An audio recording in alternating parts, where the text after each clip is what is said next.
So on July 17th this year, the North Node moved into Aries and the South Node moved into Libra in tropical.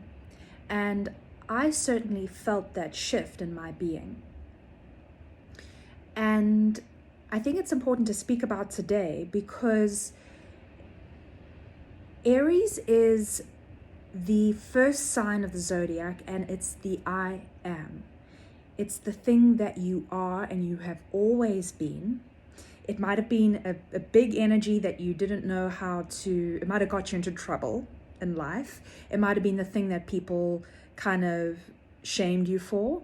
It might have been, it's the thing that has always been in your skin, and it's asking to have a place in you again, right? So if you follow me, you might have noticed that I've recently obviously been stepping more into a warrior role, which is also Aries. Where are you being asked to be bold in your life?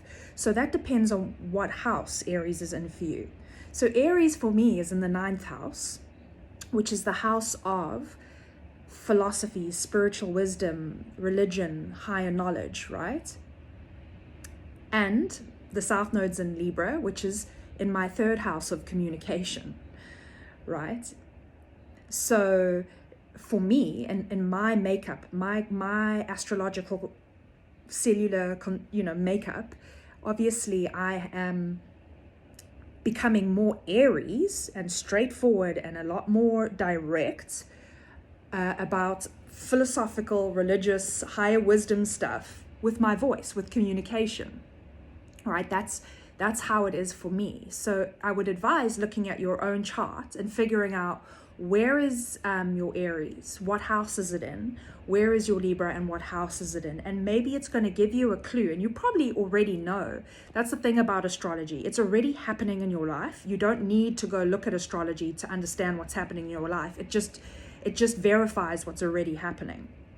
So where are you being called to break through in your life and to be brave? It's scary. But Aries asks us to be bold in an area where there is going to be resistance. Stepping into this for myself, I've encountered a lot of resistance.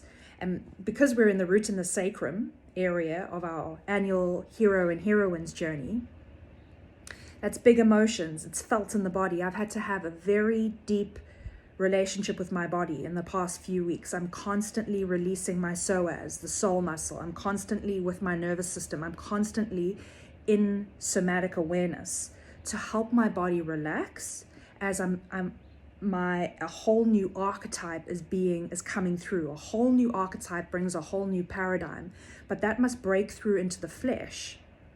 So obviously that's difficult, and that's felt, and that's emotional. So we support our body as Aries is asking us to break through. And we're coming up to the equinox soon, which means the energy is about to be breaking through into the Manapurna and the yellow, the soul, the will, the place of will, okay? But it can only move up into that space if we are bold and brave and we make the decisions that we know we have to make. That's the tough thing with the journey. The quest requires sacrifice. The quest to evolve requires releasing attachments, and we know what they are. That's the thing. We know what they are because a lot's come through in the root and sacrum. We've had awareness to watch and receive information. We've got the information. Now, either you can take action, Aries is action. You can be brave and bold and take action based on that information, or you don't and you allow denial and avoidance and all that to come in. And what will happen is the energy's here, it wants to break through, it will just subdue you again. And you will stay in you won't carry on in the journey. You will stay in the subterranean zone, Satan. Satan is when we don't acknowledge what is being told to us and take the brave decision. So in order to break through at the equinox point, be brave. You know what it is.